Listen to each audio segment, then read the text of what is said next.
Hello, everybody. Thank you so much for being here with us on this beautiful Wednesday evening. Thank you for taking 90 minutes out of your time to be here with us tonight. My name is Sarah. I am one of 3 elected co-chairs for the Forward Party of California, and I will also be your moderator for the conversation tonight. Before we get into the meat and potatoes of tonight's conversation, a lot of you may be new to Forward Party. Maybe you're not involved, maybe you're curious and want to learn more. So let me introduce you to the Forward Party of California. We are the Forward Party of California. We consider ourselves to be the party of the future. We advocate for innovation, collaboration, and responsibility. Our motto is to fix the system, serve the people, and build the future.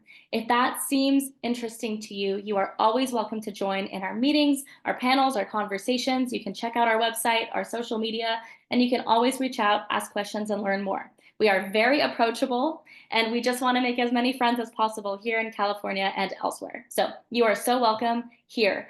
And a few housekeeping matters before we get started with tonight's panel. This is the agenda for the night. We're going to do a round of speaker introductions, a crash course on the Forward Party of California's housing and homelessness policy platform, which was newly rolled out and is a living, breathing document. So we welcome your input always. Then we will have the panel conversation, wrap it up with an audience Q&A, and then finally a few final remarks. But before we get into it, I want to give a few housekeeping items and disclaimers. The first and most importantly of which is that every panelist here tonight is not representing any entity. They are here speaking on behalf of themselves. This is a nonpartisan educational event. Just because we are an aspiring political party doesn't mean that we asked for any type of endorsement or loyalty to participate in this panel. So there is no implied endorsement either way, and all the panelists here are here representing their own thoughts and views and opinions.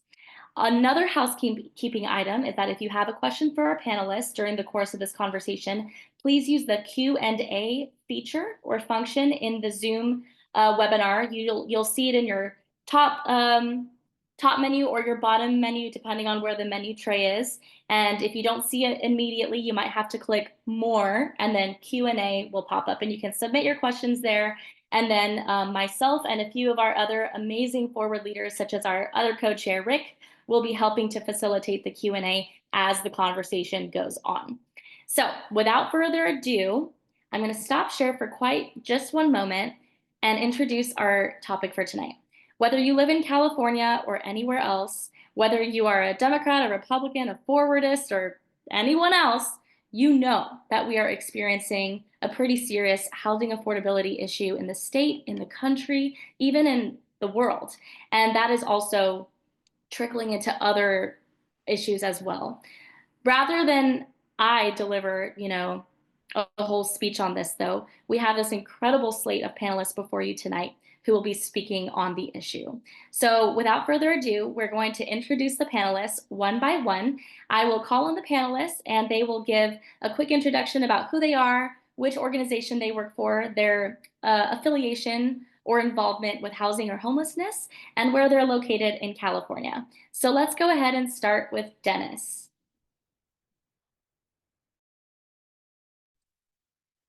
Well, hello, everyone. What a great thing to do. This is exciting for me. My name is Dennis Pinnock. I work at the Brother Benno Foundation. In 1999, I went to the Brother Benno Foundation asking for help. In 2010, I came back and said, how can I help? For 15 years, I worked with the homeless community in supportive services. And I was also the personal assistant for the founder, who was a kind and loving individual. So I know a little bit on the ground level of the challenges that the homeless face, and I'm honored that you included me. Thank you. It's an honor to have you here, Dennis. Thank you so much. Next up, we will introduce David Lowe. Hi, good evening, everybody. It's nice to see you. Thanks for having me. My name is David Lowe. I work with Destination Home, which is a public-private partnership that's working to end homelessness in Silicon Valley. I'm the director of public policy, so wear a lot of hats in trying to get government at all levels to adopt smart policies that will move us forward in our what I think is all our collective goal to end homelessness in our community.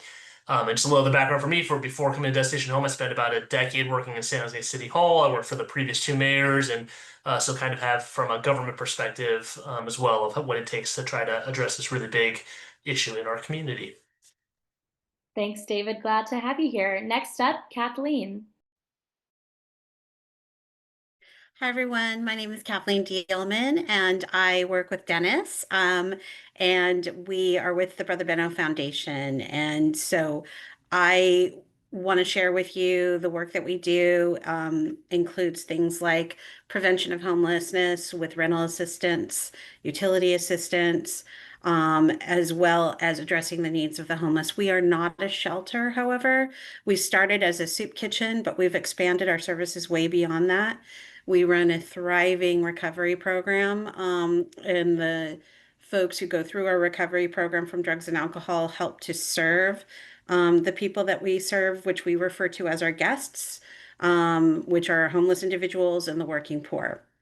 One last thing is that we do a lot of food rescue around North San Diego County to get food and avoid the landfill and get it into people's mouths and stomachs. And so we're a distributor of food from local grocery stores like Trader Joe's, Vaughn's, various places like that. So that's just a little bit of what we do. Awesome. Thank you, Kathleen, Thank and thanks you. for that sneak preview of what Brother Benno does as well. Next up, we have GT.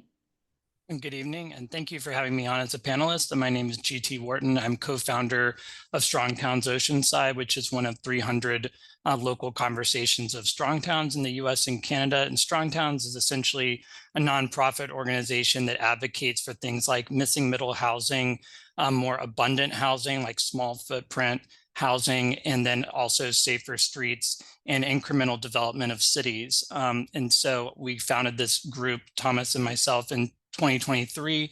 It's an all volunteer organization, and we go around the city doing small things like walk audits to make the city safer. And we're also advocating at the city council level for more housing that's not just single family homes. So thank you. And my background is I'm actually in children's public health. So that's my professional background. Thank you. Amazing. Thank you, GT. Glad to have you here. Next up, we have Thomas. Hi, everyone, and thanks for having me.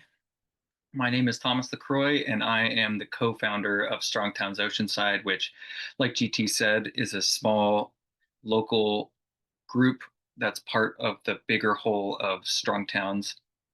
And a little bit about Oceanside is we're a little town along the coast, furthest north in San Diego, just south of Orange County. And I'm a web developer by trade. I handle a lot of data, and we use that a lot. There are a lot of places where you can grab data from local governments and data warehouses online. So we use a lot of that, and we also, we're out there just hitting the street and advocating in town council meetings, wherever we can get the word out about little inexpensive good policy recommendations to fix big problems like homelessness, missing middle housing, road safety, financial, like the accounting for local governments. So that's a little bit about us, or me. Awesome. Thanks, Thomas. Really glad to have some Strong Towns representation on this panel. And last but not least, we have not a panelist, but our first presenter of the evening and Forward California's policy coordinator, who will be delivering a very fun crash course on Forward California's new housing and homelessness policy platform, which again is a living, breathing document, and we welcome feedback after this panel is over. Sarah Check. So Sarah, go ahead and introduce yourself, and then I'll share my screen and we'll start your crash course. And one last disclaimer, Sarah and I thought this would be a great opportunity to roll out our first kind of policy platform in a very visual, verbal way. But this is kind of separate from the panel. And again, it is not associated at all with the panelists tonight. Thank you, Sarah. My name is also Sarah. Hello, everyone. I'm so excited to be here tonight. I'm really so thankful for all of our panelists joining and being a part of this process. I also live in Oceanside, so I get to kind of see firsthand what Strong Towns Oceanside is doing, which is amazing, as well as the Brother Benno Foundation. So kind of just plugging some of my local awesome orgs in here. So without further ado, I'd love to give you a little bit of an understanding of how the Ford Party and how the Ford Party of California goes about our policy process. We've had a lot of questions about this, and so I'm really honored to be a part of this and explain to you all how we go about this. I am the policy coordinator. So as you can see on the slide, I have a policy team, and I'm a part of the steering committee, which is our executive team for the California leadership team. But backing up a little bit, how the Ford Party goes about our policy is this understanding that it is not a top-down process and there is not a one-size-fits-all solution for every single problem. So the national strategy of the Ford Party is that we are a values-based organization. So some of those values that we uphold are the rule of law, respect for the Constitution, ethics, integrity, and compassion, as well as civic engagement and being a data-driven organization. So then we take that as a state party and we kind of integrate that into our local community. And we are one of the first state parties that is kind of rolling out a formal policy solutions and recommendations platform, which is what we call it. So that's the other important part for us to explain, which is that we do not have a stringent policy platform. So we do support candidates. Soon, very soon, hopefully, we'll be running our own candidates, but we do not force candidates to vote a certain way. So again, as we said, that there's no one size fits all solution. We really want our candidates to be held accountable to the values of our organization and a commitment to reforming our system as well. Of course, that will look different in every city and in every state. So that's why we do not have a stringent policy platform. But the way that we go about our policy process is we interact, the policy team, myself and the rest of our policy team, with partnership organizations like those on the panel tonight, as well as community experts and party membership.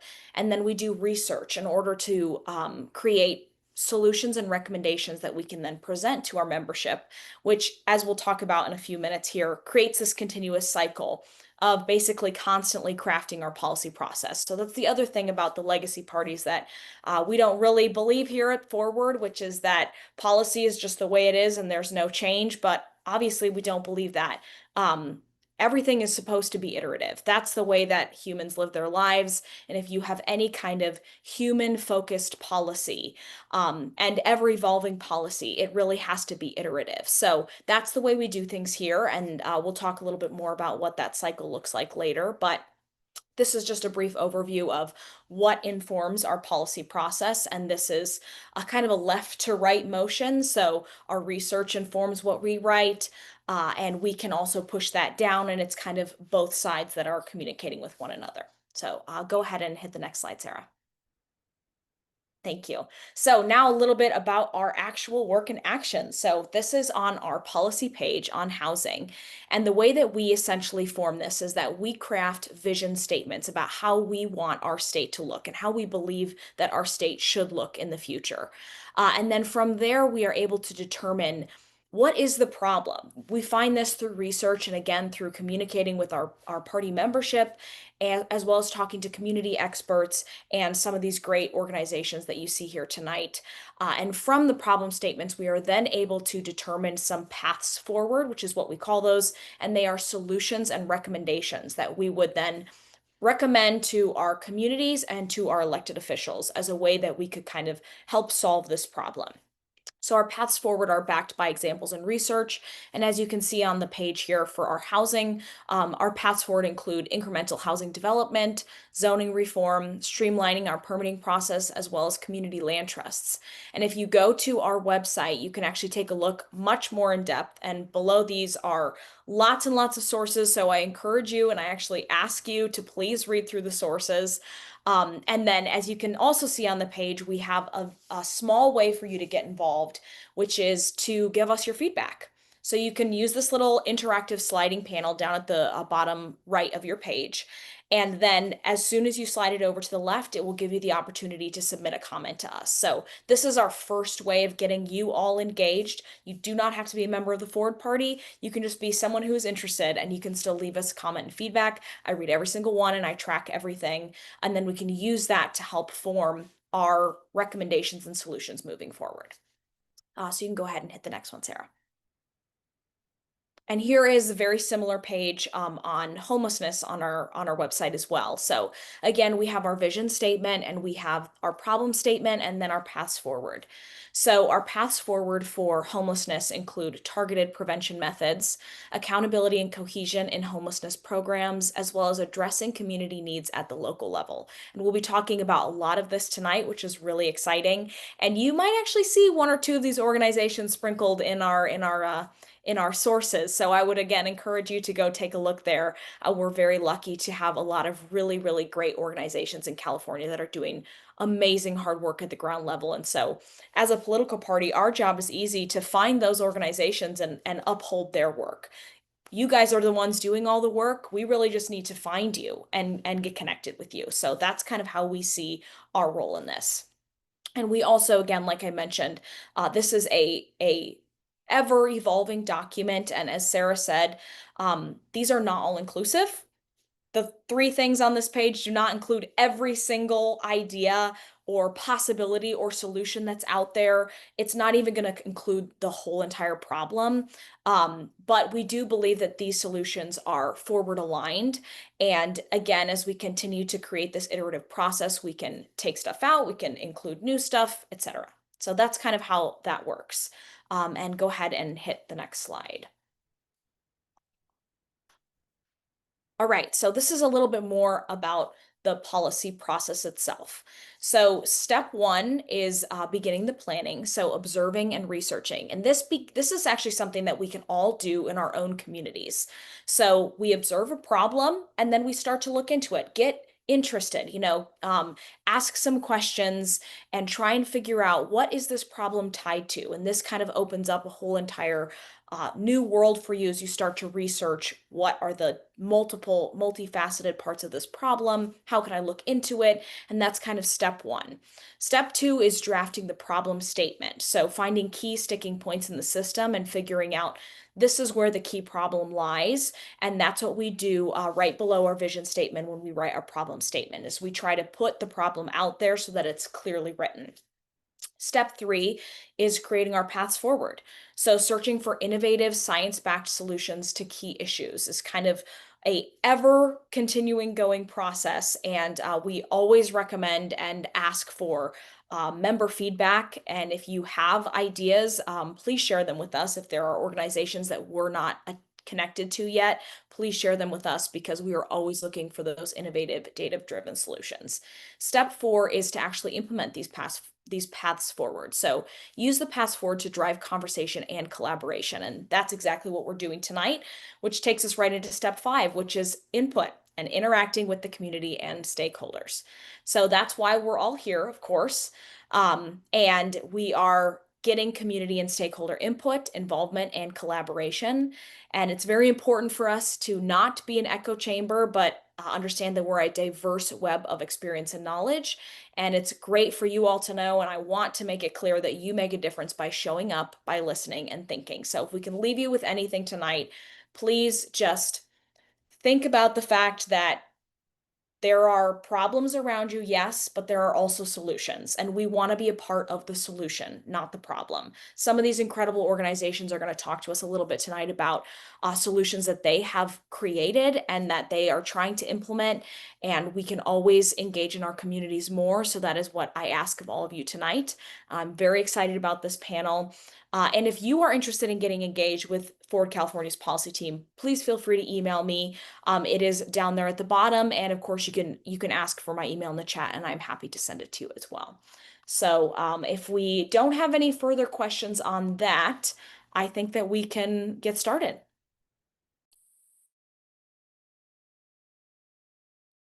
All right. Thank you so much, Sarah. I learned a lot from that presentation, and I hope that others are going to engage with you after this panel is over. Like she said, everyone, it's a living, breathing document, and this is very much a collaborative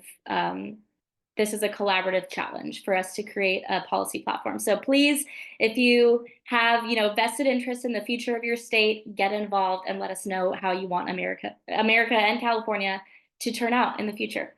All right, this is it. We're going to get started with the panel. Thank you, panelists, for sitting tight and being patient. We are going to be asking questions over the next 45 or so minutes in 3 separate chapters. The first of which is going to address homelessness and direct services. Then we're going to start transitioning into systemic change and prevention.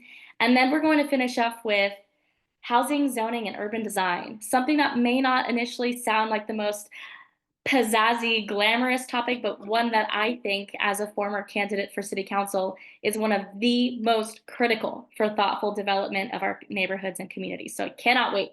All right, so let's go ahead and get started with this first question. It's going to be a rapid fire round for everybody, about 30 seconds or less. And I'll go ahead and call on all of you. And the question is, can you please address can you please give us a 30-ish second elevator pitch about the work that you do to address housing and homelessness? And what is one myth that you are trying to dispel through your work? I know it's a lot to answer in 30 seconds, but let's go ahead and give it a shot. And we'll go ahead and start with David.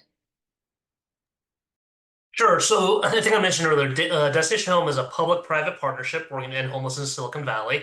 We're a little different because I think a lot of nonprofits are usually providing direct service or programs. That's not what we do. We were really formed about a decade ago to try to bring partners together to advance strategies that will help us make a dent in our crisis. So our work spans a lot of things, but we're involved in trying to get more housing built, and particularly deeply affordable housing. We've piloted efforts around homelessness prevention. We've been helpful in trying to put together a permanent supportive housing model in our community. And really just trying to find any strategies that will help communities like ours, but hopefully other communities, make a dent in this really tough crisis. And I think that's related to the myth that I hope we can help dispel here, because we obviously are facing a huge challenge and we're nowhere near solving it yet. But there are strategies out there that are successful and have proven to work. And we just need to find a way to really do this strategically and at the scale we need to address the tremendous need in California. Awesome. Thank you, David. Next up, we're going to tag team GT and Thomas. Great. Well, thanks. I'll go first quickly. So what we do at Strong Towns, and we're very new, but what we essentially do is try to advocate at the local level, at the city council level, but also bring together other what we call urbanists around Oceanside. And actually, we've spread to other nearby cities as well. And urbanism is essentially rethinking about the city from being a place right now is for cars to be a place for people. And that includes things like zoning reform and not just having single family homes and strip malls, but thinking about cities as being places where people interact, such as third places where there's a society actually thriving. And so we try to get people engaged at the local level as much as possible to rethink cities in that way. And sort of, I guess a myth that we tackle is that we believe that cities are progressing as people go more into car dependency, that, well, I can afford a car, so now I'm further along in my, track as an adult. But actually, we would argue it's a little bit backwards, because as we promote car dependency, we're also promoting traffic fatalities, and we're promoting an unsustainable form of city design. So that's what I have to say about that. So thank you. And I'll add just a little bit to it. I would say just the small things that we do. We show up to city council to say positive things about what they're doing. Like yesterday, I showed up with my kid, my 2-year-old, and we said, thank you for building this bike lane. That is helpful. Thank you very much. They hear all the time about negative things, why we shouldn't do this. It's parking is gonna be bad, traffic's gonna be worse. They like to hear positive things. So we show up and we try to support the city when they're doing a good job. And we also, at the same time, we make policy recommendations and we call out the systemic racism and the financial instability of policies that we don't agree with, like enforced mandated low density zoning. And that would be one of the biggest myths that we work on busting, is that ending single family only zoning and removing parking mandates means that we want to remove single family houses and all parking. It doesn't mean that. It means that we want to legalize houses that people can afford and stop parking from making housing unaffordable. Thank you. That's already getting me thinking about how we even talk about housing and parking and cars. Thank you both. And then last but not least, we're going to tag team Kathleen and Dennis. Okay, well, I'll start. As I mentioned, Brother Benno's is a center that is in Oceanside, helps to support the homeless. We're open Monday through Saturdays, feeding people, clothing people, providing showers. People can get their mail there, etc. And really, we try to do almost all of the wraparound services other than the actual shelter component. However, we do have emergency shelter through motel vouchers and things like that. So the myth that I would want to dispel, and I don't know necessarily if it really is a myth or not, but what does homelessness look like? And I would just want to make sure that we expand the image beyond the person who has the sign on the street corner to a person, a mom, a dad, anyone who's living with their kids in their car, somebody who is couch surfing.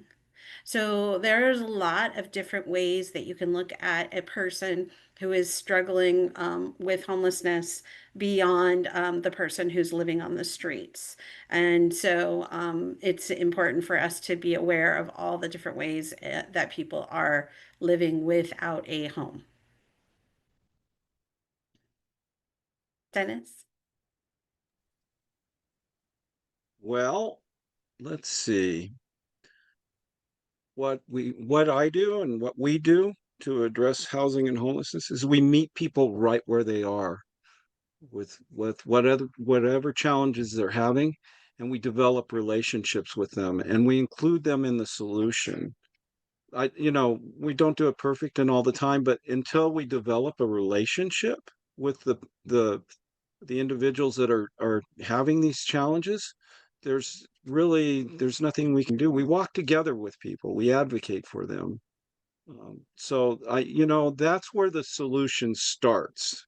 Um, when you say what is one myth you're trying to dispel, I have to say which one, because we have so many people with so many opinions and um, I'd like to say that I'm trying to dispel the myth by something that the founder gave me, and that was a thing called the immersion experience. So I can invite people from walk of life, uh, any walks of life, to come down and uh, come and get in line with our guests and eat with them and break bread with them and talk to them, so they can understand that it's not us and them, it's all us.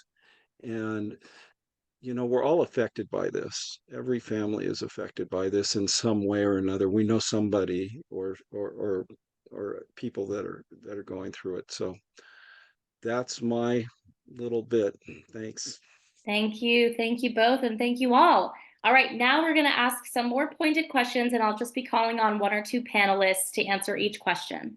So this next question is for Dennis, our last speaker, which was that your question is, in your kind of education and experience with Brother Benno, what causes homelessness in California today?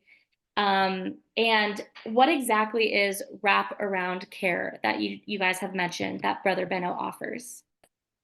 Okay, so I stole a little bit from AI and then I rewrote it. I thought this was a good analogy. Imagine a massive potluck in California, but finding a seat, in other words, affordable housing, is nearly impossible as the cost of the seats keeps soaring. Some guests are already struggling. They might be dealing with a chronic illness, a mental health challenge, domestic violence, addiction, or a combination of these issues, making it even harder for them to find or keep a seat. These guests might be self-medicating with alcohol or drugs, which provides a temporary escape, but it makes it even harder to stay engaged and find solutions. And here's one that's coming up more and more. other guests might have worked all their lives and are now on a fixed income, and the cost of living has caused them to be priced out of affordable housing. Still, other guests are barely making ends meet because the price of those seats keep going up, and maybe the car breaks down. So now they can't make it to work. Their kids have to go to school. A friend of mine called that the toilet bowl swirl. Everything's swirling around and one thing falls out. The car breaks, somebody has to go to the hospital, and then the whole thing goes down the toilet. And, people that have careers and were stable, you know, we have a crisis situation like that about once every 6 months. People that are homeless have those kind of situations every 3 or 4 days, you know, and just to take and look at that and say, wow, look at the stress and the anxiety and the frustration and the despair that's going on all the time, trying to cope with it. And that kind of points to why people give up, and again, the seniors, right now, they've worked all their lives. They thought, well, I put in my time here in this wonderful United States, and I've got my place, and maybe they're renting, and then the landlord dies, and they've known him for 20 years, and he never raised the rent. She never raised the rent. And now the kids come in and say, I can be making 3 times as much for this. You have to go. And then their savings, they haven't been doing great because the prices have been going up, and their savings, you know they're not used to asking for help. They've never asked for help in their lives. They've counted on their family and their community, and now they're older and they don't have that support system around, so they spend all that money on hotels and just trying to get by, and by the time they get to us, they have nothing. And it's so, I mean, um what was the other part of the question? I think I've answered that first part. Yeah, that was great. Thank you. And the second part of the question was, can you elaborate a little bit more on what wrap around care means and what it looks like? Wraparound care is so important. There's more to, that's 2 words that encompass. So there's 2 types of people, homeless, homeless individuals or families or, whatever. One is the chronically homeless, and they're people that have given up, and those people need these wraparound services and housing now. And what that looks like is the whole picture: mental health services, case management, employment, training, and opportunity. I mean, just a routine. They need to learn how to do a routine.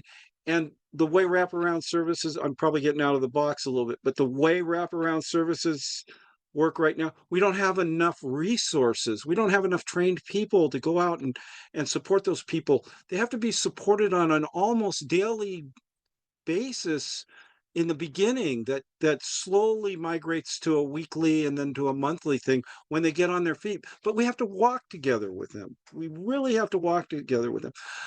People that become homeless initially, from what I see, the statistics say that they usually work it out fairly quickly, like in 3 months. And their wraparound service looks like, hey, before they go homeless, can we pay that rent? Can we pay that big bill? Can we, let's give them a big push. Where we lose people is we take them out of homelessness, and then we don't, that's where they should get a bigger push, with more resources so that they can get beyond. I come out of homelessness, and now I'm like, I have to go to this job, and I'm exhausted all the time, and I'm barely making ends meet. There's no hope in that. Where do we give a person a hope that they can have, a place for themselves and a place in the community? That's so important. Community is so important. So I hope that covers my thing. It does, absolutely. Thank you, Dennis. Thank you for sharing that and for kind of teaching us what it means to have holistic wraparound care for these people in our communities. This next question is for David. David, can you please elaborate on your experiences with Destination Home, on maybe what different types of homelessness looks like housed, unhoused, different types of sheltered statuses, couch surfing, car living, especially in the area in the San Jose, Silicon Valley area where there may be more or less of this issue.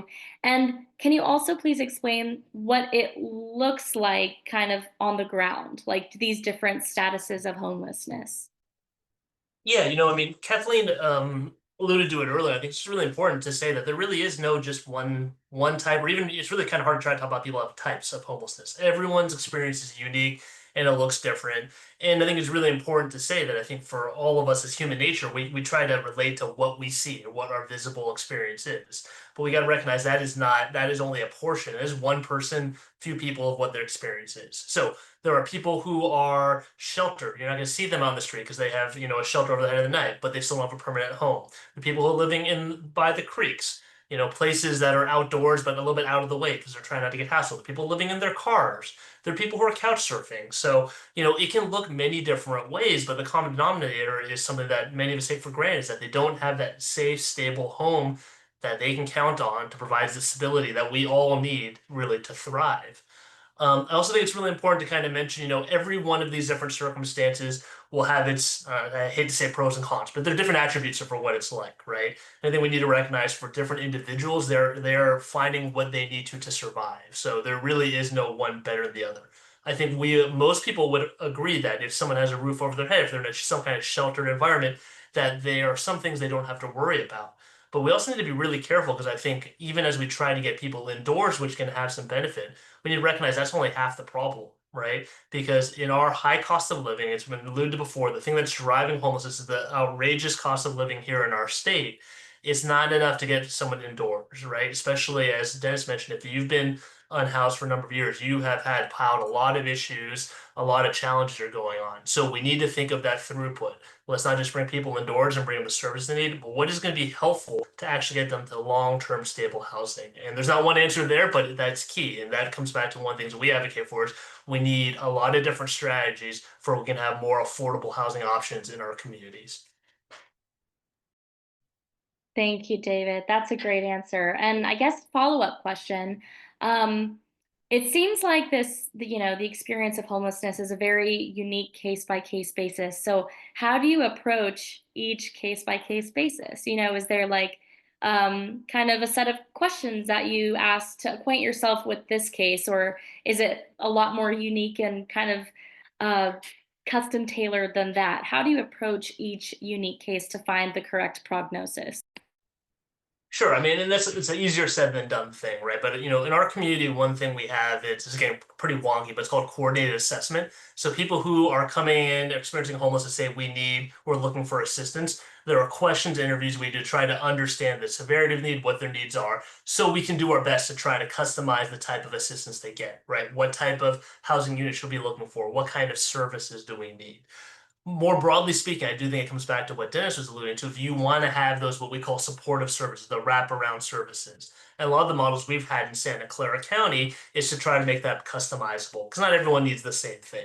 Of course, there's limits and there's not enough services to go around for everybody. So we want to serve more people. It's not available. And certainly there's only so much you can customize on real limited resources. But really the key and what we've seen, and I mentioned permanent supportive housing earlier, which is a model where you help someone find an affordable home and then you offer that wraparound services, it has tremendous retention rates. 95% of people are staying housed at 1 year later and in the long term. So we know that there's this model too. If we get them the support they need and have that affordable place to live, we can end their cycle of homelessness. And to the extent that we can do it, again, easier said than done, is trying to make sure there's that variety of services, mental health, job placement, medical health, especially people who lived outside for a while, job training, education, complying for benefits, food assistance, those things, so that people will get what they need to stabilize. Awesome. Thank you, David. And this last question before we transition into the prevention and systems change is for both Dennis and David. And the question is, in your experience, what role does mental health and addiction play in homelessness? And how do or can we offer support to these people while also addressing the issue of housing instability or homelessness? And we'll start first with Dennis. Well, that's a loaded question, no pun intended. Sometimes those two things run hand in hand. Sometimes it's one or the other. A lot of times it's hand in hand. Uh, that's one of those big ones. We have a program. So there are a lot of different programs to address, for instance, addiction, and some of them are harm reductions. Our personal program that is highly successful is complete abstinence through a 12-step program. It's what we do and we've done for years and we do well. So rather than to bring all the other models in, what we do is we advocate for people to find them something that works for them in another organization. So there's different models. In the San Diego County area, mental health services are severely lacking. Um, we've had some contracts with some organizations that have been going on for years, and this has been my personal experience. I see them put together two people that come out and do outreach, and they're amazing and they do great work. And 6 months later, they decide to divide them up and give them more responsibilities. So there's less opportunity for them to really be involved with the client. And that, again, it comes back to, somebody has to be walking hand in hand with that client, especially in mental health issues. There's just so much involved. And those services need to have the resources available to not only provide mental health, but to provide a community such as Mariposa Clubhouse, which is a day center. There's some great models out there that are working, and um, we really need to look at the things that are working and are not working and change that, change the narrative, because you know um, just one thing that is starting to work is motivational interviewing and trauma informed care, for the caseworkers. Those are working. So we should really be, you know, going forward with that rather than looking for more, we're just we're so dispersed. Somebody called that silos today. So we need to get together and use some stuff that's working. Another thing is Functional Zero. That's a really good program. It's been successful in other cities. And so let's pick a model and go after it and have I see amazing young people here that care about this issue. I'm looking at you right now. You're the ones that are going to solve this. You really are. Thank you. Thank you. David, do you have anything you'd like to add? And if not, that's okay. Just a couple of thoughts too. So I think I'm glad you brought this up because I think this is just one of those issues that Des mentioned, it's loaded. So I think it's just kind of helpful to kind of keep some things in mind because I think I'll be the first to say there is some connection between these issues, right? There are a lot of people experiencing homelessness who are also suffering from the issues. But I think particularly when we get to the easy cheats we make in our mind and the political rhetoric, we oversimplify it, right? And there are plenty of people pronouncing trying to say that this is the predominant issue is mental health and addiction when it comes to homelessness. But the research just doesn't show it out. Yes, there are people who are suffering from both issues, but it's not the majority of people. I also think a lot of people think they are homeless because they had mental health or addiction issues, when surveys have shown just as often it's a result of being homeless and you're struggling to live and you're going to be susceptible to whatever can help numb the really serious experiences of being out in the streets. And perhaps just most importantly, I think, and I'll be the first to say, we do need as a society in our community for more mental health addiction services. We don't have enough of it. But we need to be very careful to not fool ourselves thinking if we just do that, that is going to solve our homelessness crisis. Because if we don't have affordable places for people to live, one, not everyone's going to maybe be able to make use of those services. It's really hard to get those services when you don't know where you're going to sleep at night. But also, maybe you are going to be solved with that, but it's not absolutely going to put a direct line to make sure you have somewhere to go. So it's, we should be denying that there's some connection here. We need to attack both sides of it. But I think it's really important for us to understand the nature of this issue because we can very easily and dangerously go in one direction that attacks one issue, but we're not going to see the results we want to when it comes to homelessness. Thank you both, Dennis and David, for addressing the issue that honestly is linked almost in every conversation people have about homelessness and about mental health issues. So I appreciate the acknowledgement of that. All right, so we are now going to move on to some of the more systemic issues regarding housing and homelessness and some of the preventive measures that we can take. So this is going to be a little bit more of a Strong Towns heavy portion of the panel. So this goes without saying, but David and Dennis, whenever you have something you'd like to contribute to one of the questions, just holler, be like, oh, I have a thought that I'd also like to share. But I won't put you on the spot if it's not your zone of interest. All right, so this next question is for my Strong Town friends, Thomas and GT. Feel free to tag team this however you'd like. The question is, can you please define what zoning even is and how exclusionary zoning, whatever that is, contributes to the housing crisis in California?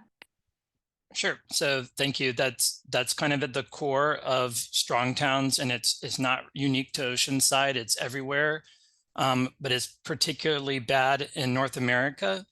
And it's essentially where cities have adopted a very strict zoning map of every parcel that the city owns, and not just city owns, but in the city's limits.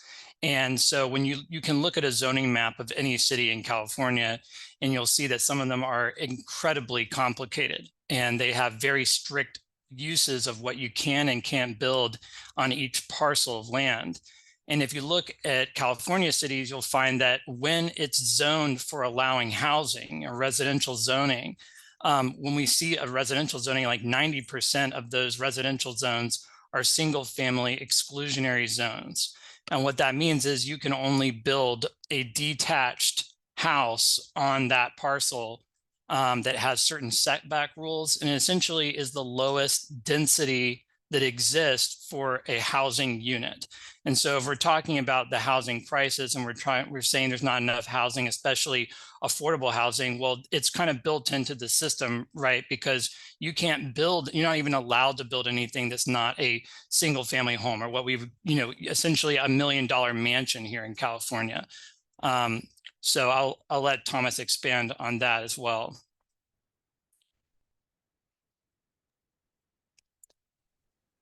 I would add to that. Yeah, I mean, those are very good points. Zoning started out as a way to differentiate uses. And what we see in America is actually commonly called Euclidean zoning, which was fought at the Supreme Court. And the Supreme Court even had added comments to that, saying things that would be seen as a little bit, at least classist today, possibly racist. They had things to say about apartments hogging all of the light access to cities, like talking about shadows. And that's what we see. That's what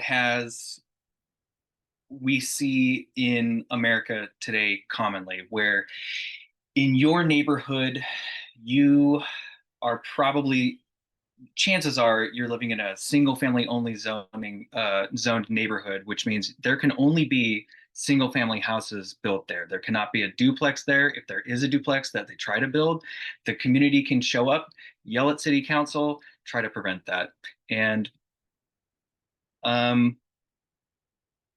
that's all that I would add, is that we commonly see this strict segregation of uses. You can't have grocery stores next to where you're living. You can't even have duplexes next to where the single family houses are. Apartments go, let's say, next to the freeway. That's most commonly what happens. So zoning is the separation of, like how cities separate their land uses and try to organize the urban fabric. But what we see today in America is a very different it's a very different outcome than the original idea of zoning. So you're telling me that the reason it takes half an hour to walk to my nearest coffee shop is because of zoning? It's illegal. Oh my God, it's illegal to have a coffee shop next door? That's just insane. Okay, well, thank you for explaining that. And zoning is getting me kind of fired up. So With that, let's go on to our second kind of zoning urban design related question, which is, what are the biggest barriers that cities face when trying to build more affordable or dense housing? Like, why can't my neighbor just make a duplex, right now? And that's another one for Thomas and GT. But again, David, Dennis, if you'd like to contribute as well. Well, I mean, there's a lot of barriers, but what we would say, like from strong towns, like from our perspective, is that right now you are seeing like really large scale building. If we do see any building, you're going to see like a really big, maybe like a tower at the maximum possible because of California's zoning laws. And that gets a lot of community backlash. And so we are not necessarily proponents of that. We would like to see what's more called incremental development, where you have smaller developers essentially build something like, let's say, an ADU. And we've seen a lot of really successful policy with the ADU bonus law, where the homeowner essentially uses that really large parcel I was talking about for their single family detached home. They use that excess space to build more units. Because the space is confined, the units are just by nature pretty small. And so when we talk about affordable housing, I think there's a misconception. There's my idea of like, well, can I afford it? And then there's the actual definitive way that California does it, which is it's affordable when it doesn't cost more than 30% of your income for rent and utilities. But if you look at those numbers, you would actually be eligible for affordable income if your family makes over $100,000 a year. So a lot of people they see the word affordable and they kind of laugh at that because everybody qualifies for affordable housing. So we're talking about actually cheaper to rent units. And the best way to do that is just have smaller footprint. And we especially like to see those in downtown areas where you're closer to attractions, where you do not need to have a car, because that's everybody's second highest expense after rent or housing is a car payment, car maintenance, car insurance, gas, all that rolled into one. So we really like to see smaller units closer to attractions. But you talked about the barriers. I mean, when you try to advocate this at the city level, you get a lot of pushback, and it's mostly from people who already own their own home. So they have a little bit of a conflict of interest. They already own a home. So this is not the policy for them, right? This is a policy for people who don't have a home.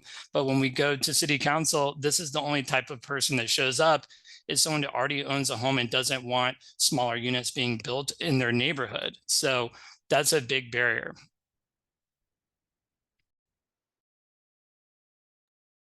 Thank you. All right.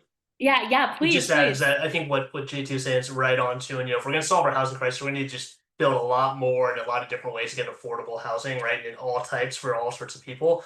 The one thing I'll add to, and especially because we deal with homelessness, is we also need to recognize that if we want to solve the homelessness crisis, you're going to need some options that are very, very, very affordable, right? Because people who are coming out of homelessness have even less resources. They're probably living on different benefits or very low incomes. And so we have let our housing market get so far out of whack. Unfortunately, nowhere in the near future are we going to be able to have market rate, kind of market solutions that'll get rents down low enough. So as we do all we need to build more, bring rents down holistically, we also strongly advocate for needing more of that really deed restricted affordable housing units where the rent is set at a level.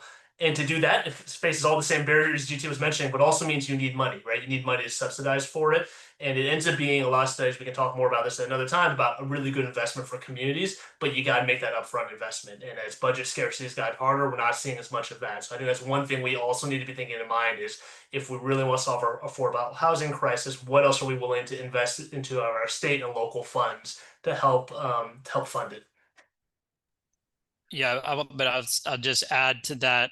Sorry, Thomas, you jump in whenever, but I'll just add to that, well, let's say we want to do ADUs. People will show up and say, don't ruin the neighborhood, no ADUs. Okay, well, let's talk about maybe a larger apartment complex. And right now in the city of Oceanside, we go above and beyond the state requirement, which is the 10% reserve requirement. We do 15% reserve. And to elaborate on that, what that means is that a developer is building something new and says we're going to have 100 units.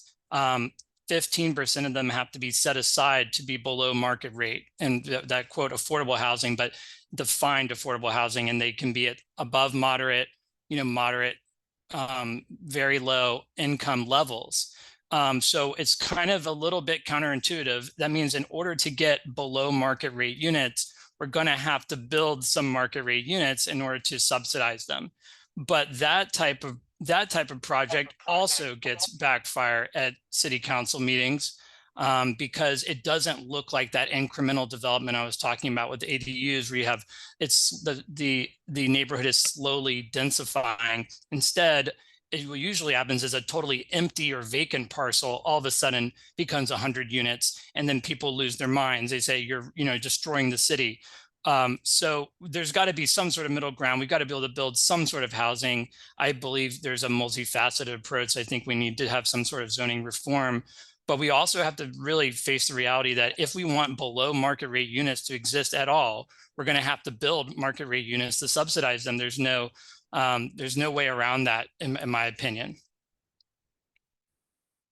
Also, I'm just going off what the news says, but they're starting to pull some restrictions off the developers, and I think we need to keep advocating for that so that they can build, because a nonprofit goes in, or I was just at a thing with some of the lawyers that are doing this in San Diego, and a nonprofit goes in and wants to build some kind of dense housing, and going from plans to the actual front door is like 10 or 12 years, where a developer can go in for a third of the cost and a third of the time and build that same thing. Why? The motivator there has to be, financial. So we have to make it more appealing to do that, and to relieve ourselves of some of these restrictions that we put on us, and that's through legislature, I believe. All right, Sarah, your hand is raised. Go ahead and unmute. Yeah, I just wanted to add, this is such a great discussion here, but I just wanted to add, not all hope is lost. There are states that have reformed some of their zoning laws, and in these states where we're seeing them allow single lots to be divided into 2 or even 3, in those cases, neighborhoods are not drastically changing by a ginormous apartment building getting put in next door, which I completely understand, people not being all about that, but instead we're seeing these small incremental changes that also double or triple the housing supply in just one neighborhood alone. So I think that is something we have seen, and it has worked, and it's something that we can continue to advocate for, and why that policy change at a local and a state level is so important. Thank you, Sarah. All hope is not lost, and we are the optimistic party, so that's really a good reminder. To be honest, I had so many more questions prepared for this amazing panel, but we are already at 8 o'clock, and we have some amazing audience submitted questions in the chat. So I think we should actually just move on to those, because that's what the people want to know, and we're going to give them what they want. So I'm going to actually have Sarah, our policy coordinator, help me out a little bit with the Q&A. So Sarah, if you want to go ahead and ask the first question. And the way this is going to work is Sarah's going to ask the question, and anyone can answer it that wants to. And we have like over 15 questions submitted already, so we'll just have maybe 1 or 2 people answer each one, and then we'll move on to the next. Yes, absolutely. So this first question is really great, and I think it kind of goes into what we were just talking about. This is from Susan. What role does a lack of a coherent and connected public transportation system play into this problem? So this is not just homelessness, but also our housing and zoning reform problem.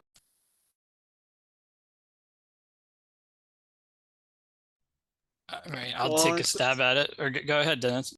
Yeah, I'll just answer from my, the mouse's view of dealing with this every day is, just one thing is that public transportation isn't affordable. I mean, for a homeless person, it isn't affordable for low income people unless they're working. I mean, I think a monthly bus pass for just the North County area is $59 a month. And, you know, if somebody's struggling to buy food or to find a place to stay for the night, that $59 is a lot. They have a disabled bus pass that's only 19. So we're fortunate we have a medical and dental clinic, True Care. They come to our organization 3 times a week, and the nurse practitioner there is amazing. She will fill out the forms and get those $19 bus passes, because then us as an organization, we can support people. And transportation is huge. Another thing we have is mail services. You know, if you can't get your mail and get to your appointments, you're not moving forward. So, you know, I think we need to make public transportation affordable, at least from my point of view. I mean, I'll just say that I know for a fact that some cities just make public transit free. Because, and the reason for that is, I mean, cities are required to reduce greenhouse gases. They're required to reduce vehicle miles traveled. They're required to have a climate action plan. None of them really take it seriously, but they are required to do that. And in North County, we do have a pretty good public transit system, NCTD, that has bus, light rail, and then we have the coaster that goes down the coast. And they are pretty well integrated, and we're trying actually to get Oceanside to upgrade its transit center, hopefully this year, fingers crossed. But yes, I think like there are, if you can't get that final mile, like which is we've talked about in public transit, is you might be able to get to a destination, but then how do you get to where you're actually going? There may be that like gap. That's, I think, just because we don't really take public transit that seriously. It's there, but we don't take it that seriously. And the reason I say that is because we are subsidizing car dependency every single day. But when we ask for more money for public transit, people kind of lose their minds because they think it's kind of a lost cause and that no one's ever going to use public transit in Southern California. But that's just patently false. I mean, we've seen the LA Metro has expanded. We see their ridership is going up, and in the city that needs it more than any other city in America. And so we're paying for highway expansions, whether or not we drive a car, we're all paying for highway expansions, which are essentially a money pit of maintenance. We can afford to expand them, but we cannot afford to maintain them. So they're crumbling, they're full of potholes. So we're just tossing money into highway expansions all the time. So why not transfer that money into public transit, where we actually are helping promote climate resiliency, and we are uplifting our most vulnerable citizens, which is, in my opinion, the whole purpose of being in public policy is you uplift your most vulnerable citizens. And I'll add to that real quick: allow housing next to bus stops, next to train stops. That's a policy that California has taken with transit-oriented development. The best way to allow people to use the bus effectively is to let them live near the bus and the train. That's in legislature right now. That's at SB 79. Sorry. Yeah, no, those of you who live in the Bay Area know that a lot of our suburbs are commuter cities. You know, a lot of people here are living in smaller communities with single family homes and commuting every day to San Francisco or San Jose or Fremont. And they're commuting an hour and a half to drive 25 miles or less. And I'm really happy to see that there's a lot of housing now being built around our transit, around BART. But we need more, plain and simple. All right, our next question from our audience is, it's a two-part question. I'll condense it into one. What can and should the federal government / a member of Congress do to assist with California's housing and homelessness problem? So how can we use our federal powers to address a statewide or a local issue? I would say the least expensive way I can speak for the housing. I don't want to speak for the homelessness issue, but with housing, one in 5 new housing units built within the last 2 years are ADUs. That was a state level law passed that finally allowed people to convert their garages or just build another unit on their house. That was literally just a stroke of the pen. And that is now one of the most common forms of housing built. And it's also one of the most affordable, at least in Oceanside. The only moderate, the only housing built in the last year, affordable to moderate income. It's broken into very high, like high, moderate, low income, very low. Moderate income, affordable housing at market rate. The only type of housing built was ADUs and mobile homes. So just allow it to be built, literally allow it to be built. And if with a lot of cities are recalcitrant, you would say, where they just are acting in bad faith, they're not allowing housing to be built even now.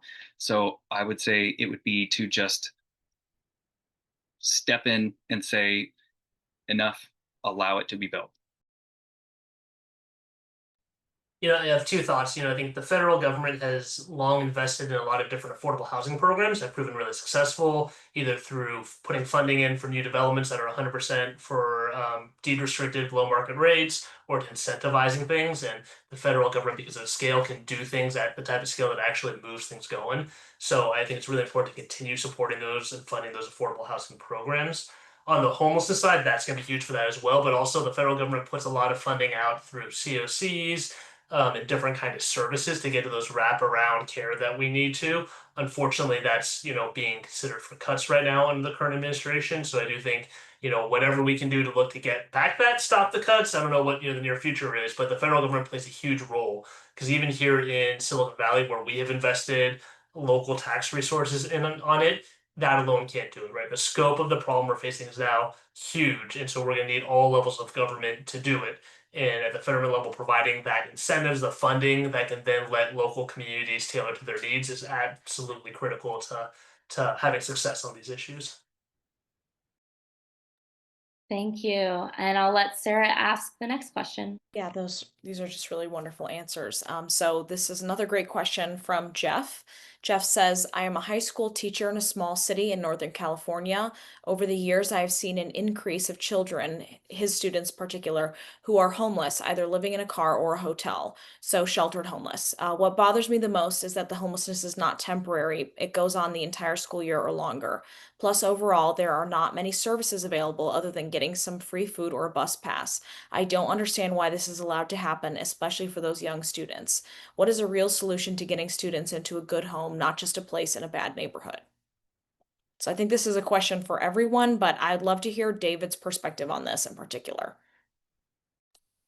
Yeah, and I wish I had a good answer. I mean, the question around why do we let this happen? And there is absolutely no good reason we let this happen. I mean, I wouldn't believe that we as a society have responsibility to make sure in whatever ways we can that everyone has opportunity for housing, right? You can talk about a fine line of what exactly the role is, but we have fallen well short of that, and it seems just a tragedy that extends to families. Kids are growing up, right? So there is not any good answer of why we let this happen. I mean, there are reasons, and as we all know about it, we've talked about today about the barriers to the housing crisis that we need to overcome. And it has gotten to the point where I think with the resources and the scale of the problem, it's so much that even I think a population, a community that we all care about the most, and pulls on the heartstrings, we don't even have the resources to do that now. So when I get these kind of questions, I think people are looking for saying there's something like a broken neglect or, corruption in the system. And unfortunately, it's not that. It's just that we are not attacking the problem, and therefore we have not prioritized the resources. So there are a lot of proven models. We talked about how you can have more housing, but of what is needed for those programs. But it comes back to that start. Are we going to invest in the programs? Are we going to make those affordable housing options available? So therefore we can then at least say people with young kids are going to have a place to go. And so, that's a non-answer, but kind of a perspective on you're right on. We need to solve this. And I imagine it also goes into not just investing in our communities, but somehow collaborating with these public and private programs like Destination Home does as well. Yeah, I mean, so there are many levels on it too. And so don't want to say that we have it all figured out too, but you need to have that commitment. We actually started in our community a campaign to try to address family homelessness And we had a lot of success because we were able to pull some one-time resources from the federal government. We got different governments to pitch in, and we were starting to bring it down a little bit. But again, not to say we have it perfect, and we were still kind of trying to get a well-oiled machine so we reach more families. But the real barrier right now we're trying to deal with is we didn't have enough funding to get all those families yet, and now we're potentially losing, for those you might know, emergency housing vouchers from the federal government. Local government are facing deficits. So unfortunately, it does come down to that will, the strategy to want to do it. But then it does cost money to do these things too. So what are we collectively willing to tax ourselves or find the resources to make it happen? Absolutely. So Jeff, go read about how Destination Home was able to kind of address this problem, to learn more about how you can do that to help your students. And Dennis, I know you have your hand up, so please go ahead. So I just want to bring this to light. Something we can do now is, and nonprofits are doing it now. I just went down to Spring Valley and saw a program, San Diego Youth Services, and what it is they're addressing homeless and at-risk, vulnerable youth. And the program is a collaboration of several different nonprofits, including organic farming. The city of Spring Valley let them use their elementary school, which was built in 1941, and now has just said you can have it. They've planted, fruit-bearing trees around the property so that people walking on the boulevard can pick fruit. I mean, it's a very community-oriented program, and there's some staff, but it's mostly ran by volunteers. And I think, that's something that we've had to depend on for a long time, and we need to continue to depend on, especially when we're talking about youth. They start with a healing program. I live on a ranch. I helped build it, so I get a little trailer at the bottom, and it's a 14-acre ranch with 3 pastures, and they start with like a horse therapy program for these young children, and I got to experience that. So we're offering the property if they want to come in and manage it to do this program. So we're in early talks for that. So it's a collaborative effort. The people that have the resources and the people that are willing to do the work. So I think we just need to keep talking and getting together and, helping people, especially our children, because when we help a child like that, this program has like 110 homes for the children that have been through so many different traumas. But when we help a child with that all the way through with classroom and support and everything, those children become adults that want to help others because of what they were given, and they never forget that experience. So, you know, I just wanted to bring that point up because I think it's real important for us to engage people of all walks of life. I don't think there's any bad people. I think they're just people that are uninformed or maybe have had, just don't want to see the picture. We have to show them what the picture looks like. Thank you so much, Dennis and David, and thank you all for answering that so thoughtfully. And we really cannot forget that this issue, if it doesn't discriminate, it affects everybody. So all the more reason to act on it. All right, we're going to be answering questions for another 6 minutes until about 8:20 before our final remarks. If we don't get to your questions because there are just so many good ones, first of all, we apologize. And secondly, you can always email us or get in touch with the panelists and try to get your answer because we want this to be as informative and educational for you as possible. All right, this next question is a great one. It's from Ed and it's open to anyone. Ed writes, we just moved to Silicon Valley from Ohio. Our home that would sell for $250,000 there would sell for over $1.5 million here. Given that the whole system around housing construction and lending is built around the assumption that house prices will always rise, and when they don't, builders stop building and lenders get spooked, how do we reconcile the need to reduce the cost of housing with the reality that the current system reacts so badly to even a small reduction in home value? What is the fix? I'd love to take a crack at that one. Well, the home in Ohio, that's worth $200,000. You know, that's the land price and the house price. My house that I'm sitting in right here is 1,200 square feet. The actual structure is worth $200,000 itself. It was built in 1987. The land on top, or the land underneath that, is worth far more than that. You know, and so especially in somewhere like San Francisco, the land price is going to be by far the most expensive aspect to many smaller projects. So if you're trying to get a single family house, if you're trying to get up to, you know, like a quadplex, the biggest price is going to be tacked onto the land. And you know, when the the best way to I mean, you're basically asking, like, how do you allow the free market to help solve the problem? Because when there's a slowdown in the housing market, then developers, it doesn't pencil out anymore, and they stop or slow down. But that question relies on the current system.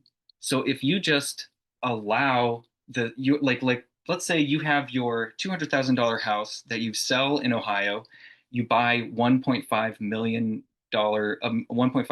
house in San Francisco. The way to help that transaction and to make it make more sense is to don't buy the single family house, allow it to be a fourplex.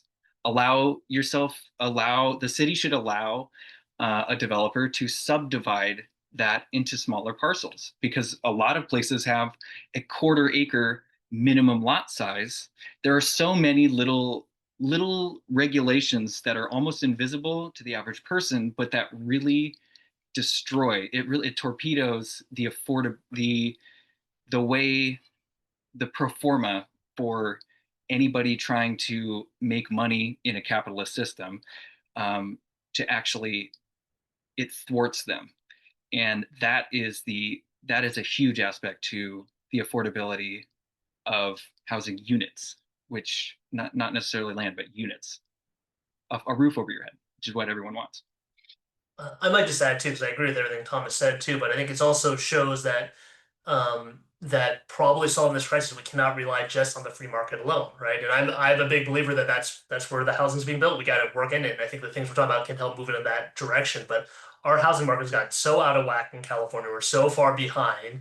And there's only so much you can do to address those financial motives on it. That's why I have been a proponent that as we do those things for big market supply and improve on supply, we got to find a way to also invest in other types of way making housing affordable, whether it's housing subsidies or 100% affordable development. If it's incentivizing those developments that will have some on-site, as GT mentioned on it. But I think we're going to need some intervention and some other strategies while we're trying to make the market reality come back, because we're just too far out of whack. And I'll also add, before we move on to our final question that Sarah will ask, I think this is a really complex issue, and everything Thomas and David said is spot on. And another thing that I'll add is that I think what this question so nicely touched on is like the cultural issue of housing as well. Like here in the United States, we don't just look at housing as homes. We look at housing as investments, as a retirement fund, as the like the pot of money that our children are going to inherit. So it may take a whole generation for the way we see housing, the culture around housing, to change. It's a very controversial hot take today, but we may have to shift the conversation such that housing is housing first and it's an investment second. Because I don't know why anyone would want to lose 50% on their investments.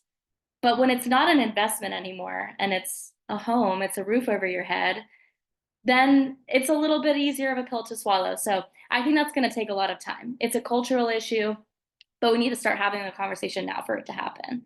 All right, Sarah, back to you.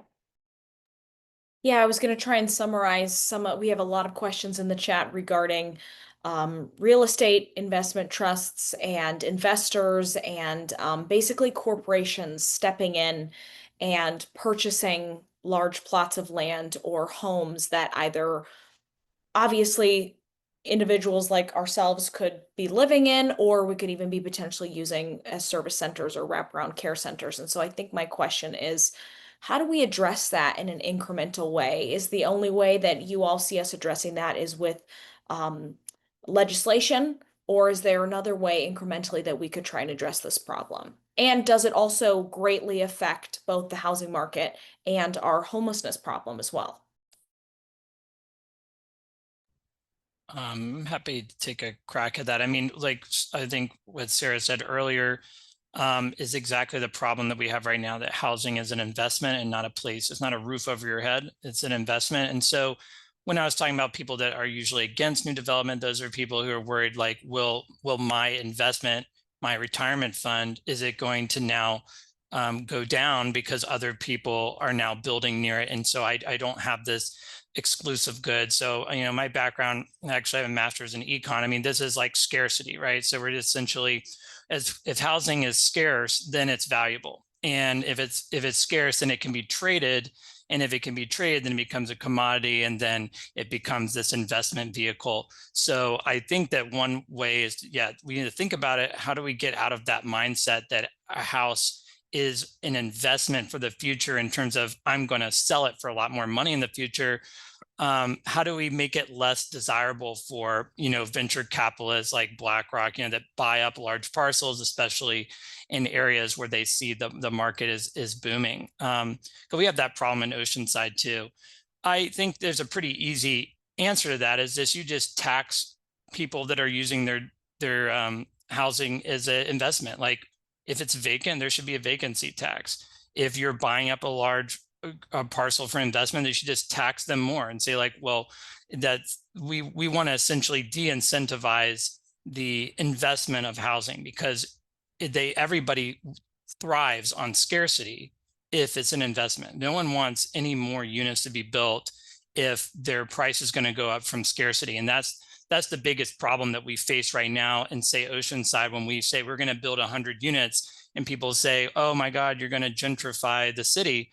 Well, we would argue, if you want to gentrify the city really fast, just build nothing, do nothing, because what's going to happen is everyone that wants to live in there is going to outbid existing residents for the existing static old housing stock and price you out. And that's the fastest way to destroy the city. So we need those more units. But like you said, investors are going to say, well, am I really going to get a big return on this investment? And that brings me back to my original point, that why not have small scale developers and allow essentially the homeowner to be a developer? Because the homeowner doesn't care about market forces. They're just saying, I want to turn my garage into a money-making tool for me. And it also happens to be an affordable unit for someone that lives in the area. It's not going to be very interesting for a venture capitalist. And a great example of a country that doesn't use housing as an investment is Japan. Tokyo is a very deregulated, in terms of what we're talking about, like very deregulated market, which just means it doesn't get in its own way. In this case, it's not exclusively zoned, and it's one of the most affordable places to buy housing, one of the most affordable metro areas. And they do not view their homes as investment vehicles, as they should not, because they're places to live. Wow, that's very interesting. I'm gonna have to read it into Japan a little bit more and see what we can learn from their model. Yeah. All right, well, we have 5 minutes left before the end of the panel, so I'm gonna go ahead and wrap it up. And, you know, wherever you're listening in from, if you're sitting, if you're standing, if you're on a walk with your dogs, if you could give a little quiet behind the computer round of applause for our amazing panelists tonight. Thank you to our amazing panelists for teaching us so much, for sharing your experiences, for answering all these questions so thoughtfully. And I'm going to screen share our final slides of the evening, which are, these are the organizations that were represented today. So for all of you in the audience, if you'd like to learn more, get involved, ask those follow-up questions that you didn't get answered today, these are the organizations to reach out to. Strong Towns is an international organization. They have chapters all over the country, and I believe they even spill into Canada as well. So I'm sure there's a Strong Towns community in your neighborhood. We also have Destination Home in Silicon Valley and Brother Benno's. Please screenshot this. Remember these organizations, look them up and get involved. Ask those questions and start working in your community. And finally, a few shameless plugs for Forward Party. We welcome anyone and everyone to join the Forward Party of California. Even if you're confused or a little bit of a skeptic, we welcome your questions. You can always join us. Also, California is lucky to have a system called nonpartisan primaries for every single seat in your ballot except for president. So for the next 4 years or 3 years or whatever, you can vote for anyone regardless of your party affiliation. It's okay if you want to vote for a Democrat or a Republican for Congress, and if you're a registered Forward Party member, you can still vote for them. It's not going to close any doors. You can vote for whoever you want. So there's literally nothing to lose by changing your party registration to Forward Party. If you're still on the fence, just reach out to us. Join our monthly all-member calls. Join our Slack workspace. And join whenever you're comfortable joining. It takes 5 minutes. It's super easy. You can reverse it just as quickly as you made it happen, but we hope to earn your support and your trust.